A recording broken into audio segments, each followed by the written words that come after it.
Speaker, I first of all wish to thank all the members of the Mediation Committee, the members who spent long hours in trying to mediate this matter between the National Assembly and the Senate. Honorable Speaker, also, I wish to thank the members of the Senate who attended the mediation sessions led by the chair or the co-chair, Honorable Ali Romba. Honorable Speaker, on the onset, when we met in the mediation, we agreed that we are all members of Parliament, that is the National Assembly and Senate, and that there was no tussle between our standpoints. It was just a matter of exchanging ideas so that we come up with the optimal level in terms of the division of revenue bill. And Honorable Speaker, as has been misconstrued before, mediation, we don't meet because we are putting on different sides. We meet because we are looking for the best option for the country. And that is why even when the mediation sessions were very heated, Honorable Speaker, we were able to conduct all the sessions with a lot of decorum, and of course based on the fact that we were looking for the best figure for our counties, but also that what the country would afford, Honorable Speaker. The genesis of this process, Honorable Speaker, is that we came to this house in the around mid of this year. We passed what we call the budget. What we usually call the budget is the appropriations bill, Honorable Speaker. And after that, Honorable Speaker, is that we went ahead and we had already passed the division of revenue bill. Honorable Speaker, there needs to be alignments between the appropriations bill, the division of revenue bill, Honorable Speaker, and also CARA. And Honorable Speaker, then the predicament in the mediation committee this time was that this was a time unprecedented. There has never been a situation where we are meeting to revise the division of revenue bill downwards. All the time, if there has been any variation, has been enhancement. And therefore, Honorable Speaker, the first question that we had to scratch our heads to get the answer is the process to which we need to arrive at this, at the figure we ended up arriving at, Honorable Speaker. And I say so because, Honorable Speaker, when we amend the division of revenue bill, that has to also go in tandem with CARA. Honorable Speaker, as it has now, CARA already has a memoranda from the President. And therefore we need to pronounce ourselves on that. And it needs to that majority in both houses. That is the National Assembly, but also, Honorable Speaker, the Senate. And we, first of all, had to find a pathway that even before we talk about the content, we needed to be sure that the pathway after the conclusion of the mediation committee will be anchored in law and will be anchored in the documents that you've already passed. To cut the long story short is that, Honorable Speaker, in terms of the pathway, the mediation report that we are passing today, Honorable Speaker, has a figure of 387 billion Kenya shillings. Last financial year, Honorable Speaker, the shareable revenue to our counties was around 385 billion Kenya shillings. But, Honorable Speaker, the version that we amended in this house after what happened in the country in July is that we actually passed here 380 billion Kenya shillings. But in the budget now, it appears like the counties are getting 410 billion Kenya shillings. In the previous one that we passed, Honorable Speaker. But this is so because there were carryovers of 30 billion Kenya shillings, Honorable Speaker, and therefore the shareable revenue of 380 plus the 30 carryovers, that is what now reflects in the current budget of Kenya shillings, 410 billion shillings. Honorable Speaker, I'm saying this so that members can also appreciate also the figure that we have and also the modalities around it. But then, this is the issue, Honorable Speaker. The version that we are passing today, and I'm beseeching this House to pass, reflects a figure of 387 billion shillings. But, Honorable Speaker, the appropriations bill that we passed, that is supplementary one, shows that that figure is 380 billion. Honorable Speaker, we also have CARA, which we had forwarded to the President with a figure that was previously there of 400.1 billion shillings, but was sent back with a memoranda, Honorable Speaker. And to overturn that memoranda from the President, we require that this House has to have 2/3 majority, and also the Senate has to have 2/3 majority. All these things are important for members to know that even after here, there is some process to go. Honorable Speaker, in arriving at this figure, we have several figures which I want to mention. The figure that we had passed in the budget, in the appropriations bill, was 400.1 billion shillings.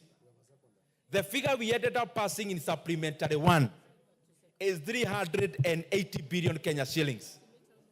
The figure that the Senate were requesting that we sustain is the 400.1 billion Kenya shillings. But, Honorable Speaker, now we have a figure of 387 billion Kenya shillings, which is an enhancement from last financial year of around 2 billion shillings, but an enhancement from what was already passed in this House, Honorable Speaker, of 7 billion, because we had passed 380 billion Kenya shillings. But, Honorable Speaker, this figure also is higher than what is required constitutionally. Constitutionally, Honorable Speaker, the shareable revenue should form around not less than 15% of the revenues in the last audited, Honorable Speaker. As it is now before us, Honorable Speaker, we are now doing over 24% of the last audited revenues, Honorable Speaker, which is thus to show that this House supports devolution, as our brothers and sisters in the Senate also do. And that is why even when we met, there was no acrimony, because we all knew that the monies that are going to our counties are still going to serve the Kenyan people. The monies that are going to our constituencies also goes to serve the same Kenyan people. And therefore, there was no point of belaboring the point so deeply about who supports and who does not support devolution. All of us in this House have shown in the past, are showing now, that the National Assembly supports devolution. The Senate also in the Mediation Committee, Honorable Speaker, we were all reading from the same page that there is no contestation, Honorable Speaker, that we all support devolution, and that is why we were able to conclude this issue in a very amicable manner. Honorable Speaker, there was also another clause we had put in the initial report, that when there is a shortfall of revenue, that the national government and the county governments were to bear that shortfall, Honorable Speaker, in a manner that reflects their initial figures, what I would call proportionately. But, Honorable Speaker, after deliberations, there is something we have seen very consistent in this country, where the National Treasury sets targets, revenue targets. But for the last 10 years, Honorable Speaker, we have never, even 1 year, met our revenue targets. And we decided in the Mediation Committee that what we have been advising the National Treasury, even as a House, that they need to give projections of revenue that are in tandem with reality. Because there are ramifications of that. When you give a very high target, which then you don't end up meeting, what we end up doing by the close of the year is to enlarge the debt, or having so many projects unfunded by the lapse of the year on the 30th of June. It is the same reason, Honorable Speaker, that by the last financial year, the country was not able to fund projects worthy Kenya shillings 218 billion shillings. And what we were only able to carry over as a country, Honorable Speaker, was only the 30 billion for counties, a little bit for CDF, and a little bit for pensions, which was just around 60 billion. All the other monies, Honorable Speaker, are projects and especially developmental that ended up unfunded by the lapse of the financial year. What we need to do to make a credible budget is to come up with revenue targets that reflect reality. And for that reason, Honorable Speaker, the Mediation Committee deleted that clause, that when there is a revenue shortfall, the people who set revenue are not the county governments. It is the National Treasury. And the National Treasury represents the executive or the national government, Honorable Speaker. And therefore, in our report, we have decided that the counties can no longer be able to carry a burden which they were not part of the creation. And therefore, when there is a shortfall in revenue targets, it is only the national government, as has always been there before, to carry the entire burden, because that burden cannot be carried by the county governments because they are not even the authors of these revenue targets, Honorable Speaker. And this also makes our county assemblies to do budgets that are not moving targets. When we give them, Honorable Speaker, figures that may change, we are just basically telling our county assemblies to pass budgets that may actually not be fulfilled. And that is why we have decided to delete that clause, so that in case of a revenue shortfall, the National Treasury that actually sets those targets, Honorable Speaker, it is therefore, being a representation of the national government, it is the national government alone to carry the burden of revenue shortfall. Honorable Speaker, the other thing that I want to highlight is that besides this bill that is before us, before this motion that is before us, there is already another mediation, Honorable Speaker, which will actually be meeting for the first time tomorrow. Because the conditional allocation to our counties also, they also need to be mediated. Because the figure that we passed in this House and the figure passed by the Senate has some discrepancies. And Honorable Speaker, I would beseech this House, because I know the undercurrents around the issues we were discussing. Those undercurrents are better handled in the next mediation, because it is the conditional grants are the ones that have sectoral allocations, even like the RMLF, and therefore this division of revenue has got absolutely nothing to do with RMLF. It is the next report, Honorable Speaker, that then contains that. And I hope maybe by that time we will exercise our debate on that matter during that debate, because that is where it is domiciled. However, Honorable Speaker, in conclusion, I wish to thank our county governments. I wish to thank our governors. They have been doing a credible job. They have been trying their best under the circumstances that we are in terms of the finances. And the more the reason, Honorable Speaker, that there is no need for any house, for any leader to fight the other, because we are all pulling on the same side. When CDF does classrooms for JSS, and our counties support our healthcare, and even county governments come together with the national government to collaborate in other functions, like the industrial parks and the others, all this collaborative manner, Honorable Speaker, only serves the justice of serving the people of Kenya. And that is why, under our watch, we have refused, Honorable Speaker, to disenfranchise ourselves as the Mediation Committee in terms of pointing figures on anyone. Because the situation we find ourselves, financially speaking, is not a creation of anyone. It is just a creation of the economy as it is, Honorable Speaker.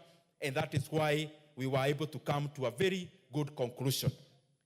Honorable Speaker, this issue, because I know the governors expected more than we could, that could be delivered. Honorable Speaker, this issue of shortfalls in revenue is also reflected in the own source revenues of our county governments themselves. Because, you know, national government collects revenue, but also our county governments also collects revenue. Honorable Speaker, even when the Commission for Revenue Allocation tries to project their own source revenue, it always has shortfalls.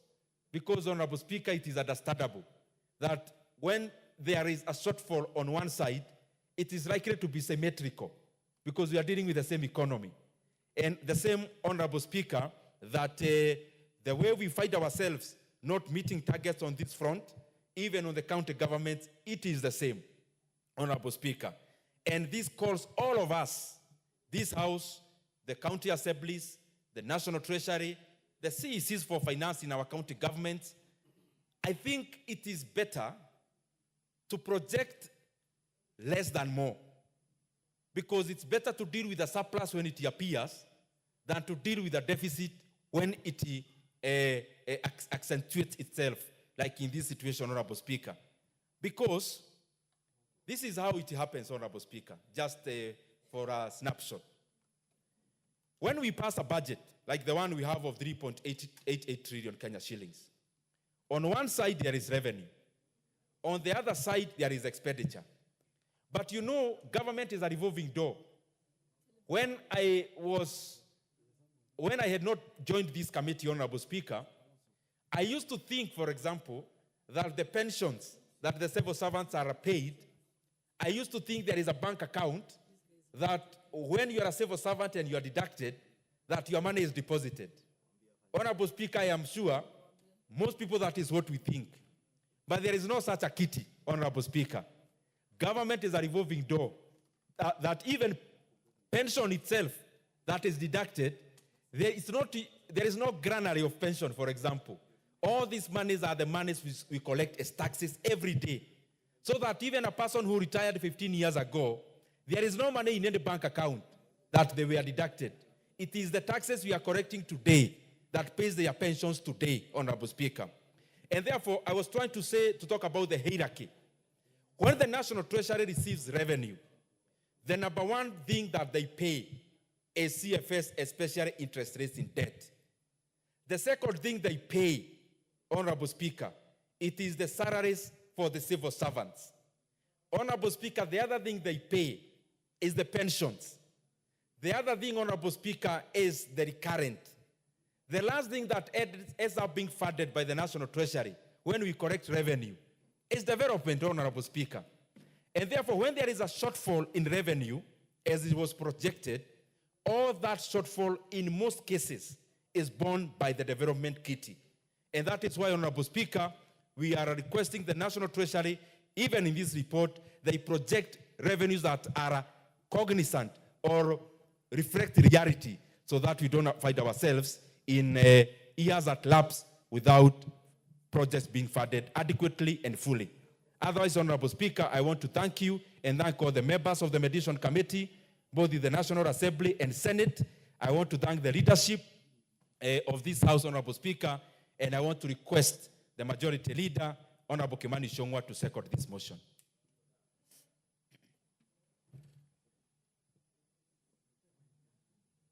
Thank you, Honorable Speaker. Allow me first to thank our Chair, Budget and Appropriations Committee, who also was co-chairing the Mediation Committee between us and the other House, and all the members of this House and the Senate who engage in this very rigorous mediation process. Honorable Speaker, every mediated bill is a question of big give and take, and I must thank even the senators who had otherwise taken a very intransigent position or standing with governors to ask for 400 billion. And I must thank them for eventually seeing the light and appreciating that as much as we are all desirous of giving even beyond 400 billion shillings to our counties, those resources are not there. And since we all live in this country, we know what happened with the loss of the finance bill. The projected revenues, as at the time the first division of revenue bill was being done, are not the same today. They had to be reviewed downwards because of the loss of the Finance Bill 2024. Honorable Speaker, in that give and take spirit, the Senate, together with the Council of Governors, I know they may not be very satisfied with this figure of 387.425 billion shillings going to the counties, but a great improvement, Honorable Speaker. This now constitutes 24.67%, almost 25% of the last audited accounts, I think of the year 2021, Honorable Speaker. And therefore, it tells you that progressively the money going to our county governments is increasing every year. And indeed, it was the spirit of this House and the government to give our counties 400 billion shillings. You remember, Honorable Speaker, in the year 2020-2021, we had a similar significant increase in the shareable revenue going to our counties.